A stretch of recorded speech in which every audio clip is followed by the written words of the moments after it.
कुरुक्षेत्र के युद्ध भूमि में जब श्री कृष्ण अर्जुन को सभी प्रकार के उपदेश ज्ञान दे चुके होते हैं, तब अर्जुन कहते हैं, हे केशव, अब मुझे और कुछ नहीं पूछना है, कुछ नहीं जानना है।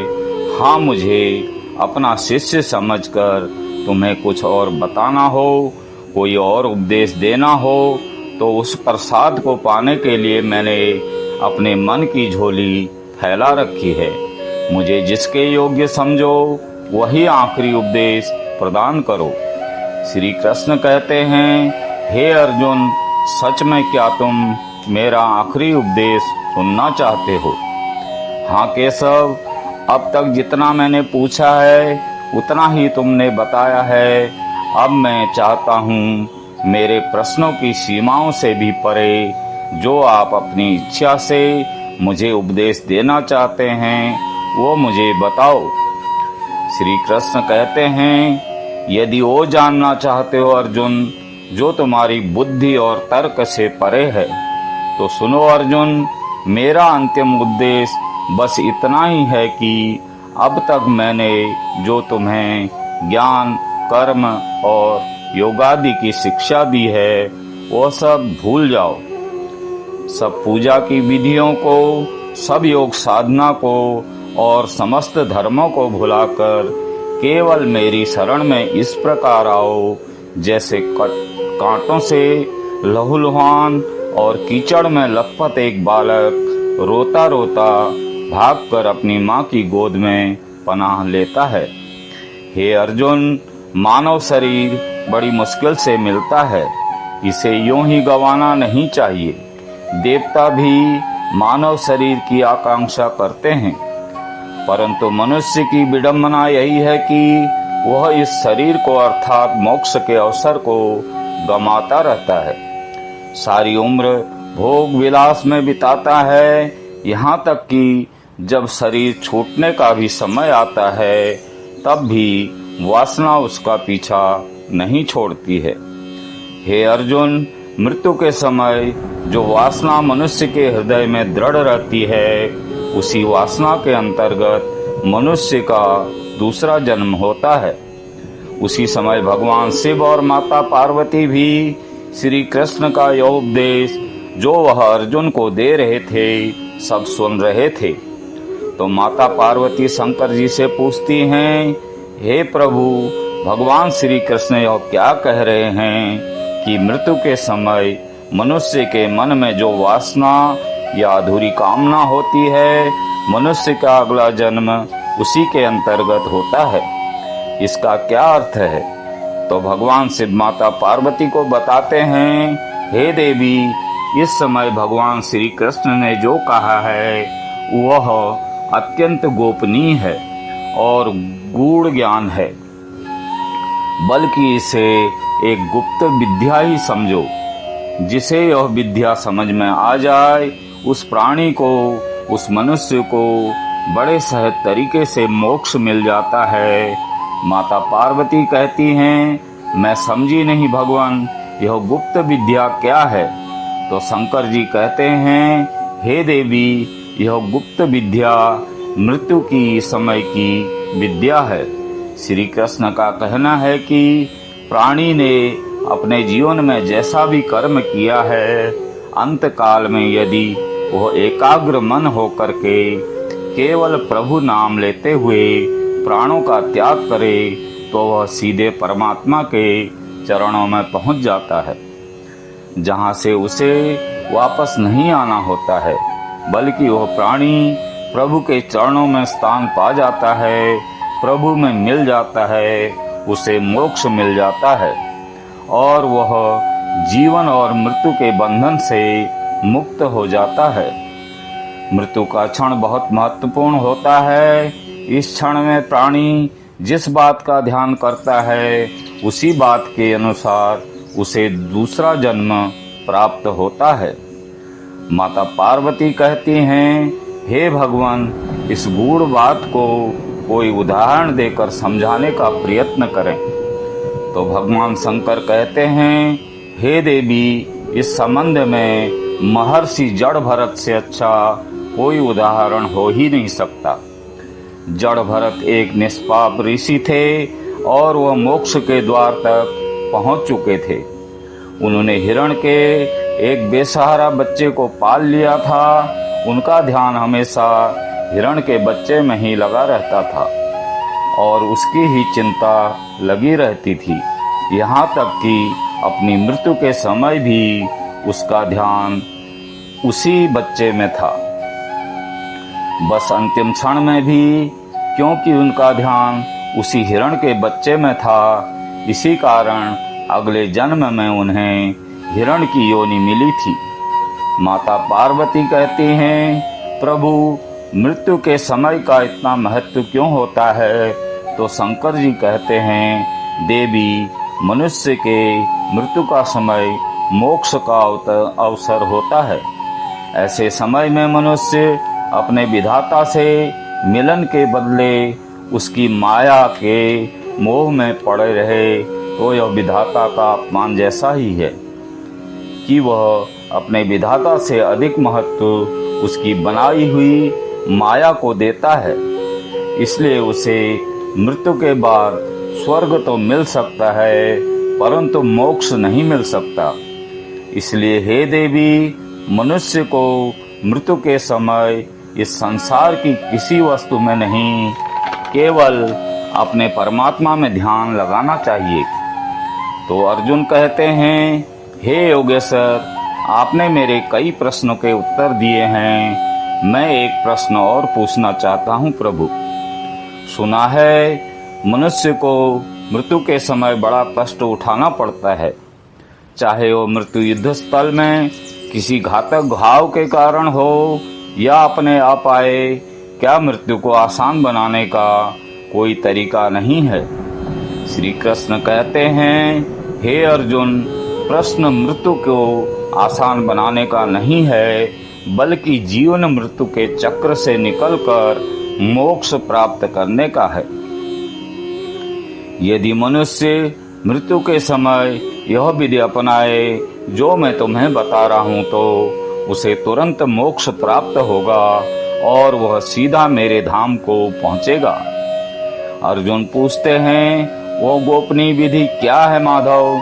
श्री कृष्ण कहते हैं, अपने प्राण त्यागते समय अपनी इंद्रियों के सभी द्वार को रोककर तथा मन को हृदय में स्थिर करके और प्राण को मस्तिष्क में स्थापित करके परमात्मा का स्मरण करते हुए ओम ओम मंत्र का उच्चारण करें, तो वह मनुष्य जीवन भर कितना भी पापी क्यों न हो, उसे मोक्ष अवश्य प्राप्त हो जाएगा। तो श्री कृष्ण कहते हैं, ऐसा दुराचारी पापात्मा जन्मो जिसने पाप कमाया, लेकर भाव अनन्य वो अर्जुन यदि मेरी शरण में आवे, धर्मात्मा हो जाए उसी क्षण, धर्मात्मा हो जाए उसी क्षण, जिस क्षण मुझ में चित्त लगाए, मेरे भक्त का नाश ना हो कभी, मेरी कृपा से मुक्ति वो पावे, मेरा आश्रय मेरी कृपा से शाश्वत शांति परम सुख पावे। तो माता पार्वती कहती हैं कि हे भोलेनाथ, भगवान श्री कृष्ण कह रहे हैं कि ओम शब्द का उच्चारण करने से पापी मनुष्य की आत्मा को भी शांति मिल जाती है। तो भोलेनाथ कहते हैं कि हे देवी, ओम शब्द एक मंत्र का उच्चारण नहीं है, समस्त मंत्रों का शिरोमणि है ओम। इसकी महिमा अनंत है, आध्यात्मिक साधना का केंद्र बिंदु है ओम, सिद्धि प्राप्ति का भी मंत्र है ओम। यह वो कमंडल है जिससे सारा ज्ञान और सारी सृष्टियां उत्पन्न हुई हैं। ओम की शक्ति साधना और ज्ञान के मार्ग को प्रकाशित कर देती है और अपने जीवन में ओम का उच्चारण करने वाले प्राणी को सुख, समृद्धि, वैभव और वैराग्य प्राप्त होता है। तो माता पार्वती कहती हैं, हे प्रभु, ओम का उच्चारण तो उसके जन्म के समय का है, परंतु इसकी मृत्यु के समय ओम के उच्चारण का इतना महत्व क्यों है? इससे क्या पापी मनुष्य के शरीर को शुद्धि और आत्मा को मोक्ष की प्राप्ति हो जाती है। तो भोलेनाथ कहते हैं, देवी मनुष्य के शरीर को ब्रह्मबूढ़ कहा गया है और मानव शरीर के अंदर हृदय में आत्मा प्रकाशित रहती है।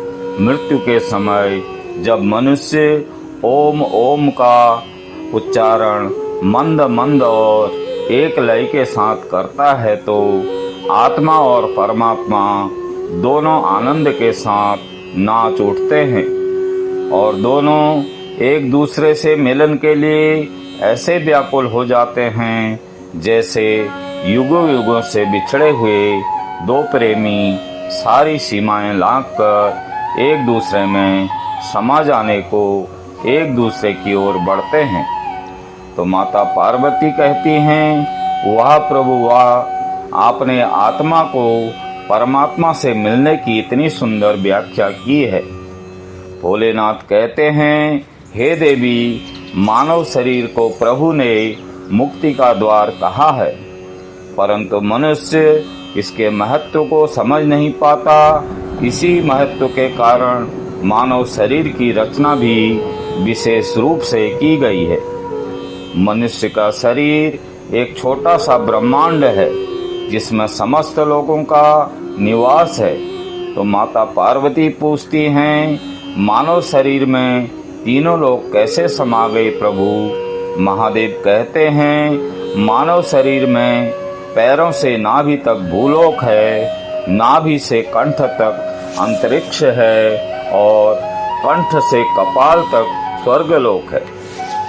योगी जन इस मानव शरीर की इस बनावट को भली भांति समझते हैं, इसलिए वह प्राण त्यागते समय प्राणों को पहले ऊपर कंठ में अथवा अंतरिक्ष में ले जाते हैं। कंठ से विशुद्धि चक्र से आज्ञा चक्र में ले जाते हैं और वहां से कपाल में ले जाकर अपने प्राण निकाल देते हैं। लेकिन साधारण मनुष्य को इसी विधि का ज्ञान नहीं होता है, इसलिए उनके प्राण प्राय दूसरे द्वारों से निकलते हैं। तब अर्जुन कहते हैं, हे केशव, तुमने मेरे मन में ज्ञान की ज्योति जलाकर अज्ञान को नष्ट कर दिया है। मेरे मन से मोह और भ्रम के सारे पर्दे उठ चुके हैं। अब मैं अपने आप को तुम्हारी हर आज्ञा के अधीन करता हूँ और अपने आप को तुम्हारे हवाले करता हूँ। श्री कृष्ण कहते हैं, अर्जुन, तुम्हारे मुंह से यह बात सुनकर मुझे परम संतोष हुआ है। मैं प्रसन्न हूँ अर्जुन, बहुत प्रसन्न हूँ। मुझे परम संतोष हुआ है। हे अर्जुन, अब भी तुम्हारे मन में कोई दुविधा, कोई आशंका, कोई शंका या कोई प्रश्न हो तो इस पर अर्जुन बोल उठते हैं, नहीं माधव, अब इस मन में कोई शंका, कोई आशंका या कोई संशय नहीं है। मेरे मन में केवल अब पूरी श्रद्धा और विश्वास है। इसलिए हे केशव, अब मुझे कुछ और नहीं पूछना है, कुछ नहीं जानना है। हाँ, मुझे अपना शिष्य जानकर तुम्हें कोई अंतिम उपदेश देना है तो उस प्रसाद को पाने के लिए मैंने अपने मन की झोली फैला रखी है। मुझे जिस योग्य समझो उसी अंतिम उपदेश प्रदान करो। तब श्री कृष्ण कहते हैं, सचमुच मेरा उपदेश सुनना चाहते हो तो सुनो अर्जुन। यदि वो जानना चाहते हो जो तुम्हारी बुद्धि और तर्क से परे है तो सुनो। मेरा अंतिम उपदेश बस इतना ही है कि अब तक मैंने तुम्हें जो ज्ञान, कर्म, योग आदि की शिक्षा दी है उसे सब भूल जाओ। सब पूजा की विधियों को सब योग साधनों को और संसार के समस्त धर्मों को भुलाकर केवल मेरी शरण में इस प्रकार आओ जैसे कांटों से लहूलुहान और कीचड़ से लथपथ एक बालक रोता रोता भागकर अपनी माँ की गोद में पनाह लेता है, और जिस प्रकार माँ उसके शरीर से सारा गंध और कीचड़ धोकर उसे फिर से एक फूल की तरह निर्मल और स्वच्छ बना देती है, हे अर्जुन, उसी प्रकार मैं तुम्हारे समस्त पापों का मैल धोकर तुम्हें पाप मुक्त कर दूंगा और समस्त संसारी बंधनों से मुक्ति देकर तुम्हें शाश्वत शांति प्रदान करूंगा। इसलिए हे अर्जुन, तुझ सब कुछ भुलाकर मेरी शरण में आ जा। तभी आसमान में देवी देवता स्तुति करने लगते हैं, आसमान की स्वर्ग अप्सराएं नृत्य करने लगती हैं और आसमान से पुष्प वर्षा होने लगती है। तब भगवान शिव कहते हैं, वाह प्रभु वाह, इतना सब कुछ कहने के बाद कुछ बाकी नहीं रह जाता है। आपकी जय हो प्रभु, आपकी जय हो। और अर्जुन कहते हैं, हे प्रभु आपकी जय हो, अब मैं पूर्ण रूप से आपका हो चुका हूँ और मैं अपने आप को आपके हवाले करता हूँ। अब आप बताओ प्रभु, मेरे लिए क्या आदेश है? तब भगवान श्री कृष्ण कहते हैं, हे अर्जुन, यह महाभारत का महापर्व तेरे बिन कैसे मनेगा। धर्म के युद्ध में मौन रहा तो फिर कब तेरा धनुष तनेगा। तुझ पर लोग हंसेंगे युगों तक, तुझ पर लोग हंसेंगे युगों तक। तू ऐसी अपकीर्ति जनेगा, स्वर्ग मिलेगा न कीर्ति मिलेगी। केवल पापी का भागी बनेगा, केवल पाप का भागी बनेगा। इसलिए हे अर्जुन, अब तुम युद्ध क्षेत्र में अपना कर्तव्य निभाने के लिए आगे बढ़ो। अपना गांडी धनुष उठाओ और उसकी डोर खींचो। धनुष की टंकार से युद्ध की घोषणा करो। जय श्री कृष्ण।